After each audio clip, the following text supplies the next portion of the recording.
রং complete করি, রং complete করে তারপরে তোমাদের দেখাবো। আর ওই যে তোমার দিদি ভাই ওই দেখো বসে রয়েছে, ওখানে ভিডিও কলিংয়ে করছে, কথা বলছে। আরাম লাগে না। হ্যাঁ আমার তো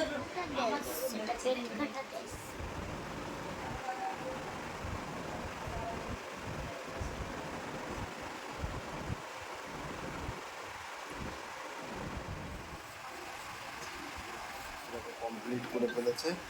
কই দেখি, একটু দেখি দাও, দেখি দাও। ইয়ে চুল টুল দিয়ে এই যে বৃষ্টি, বৃষ্টি বলো কিছু। একটা মেয়ে গেছিলাম কিছুদিন আগে, কমপ্লিট করা হয়নি। দেখাও তুমি কিরকম এঁকেছো। এই দেখো, একটু মুছে নিতে। তো তোমাদের কেমন লাগলো দেখবে এই ভিডিওটা। এই দেখো, এই যে কমপ্লিট তো, তাই এখানে এন্ড করছি। Bye bye, tata.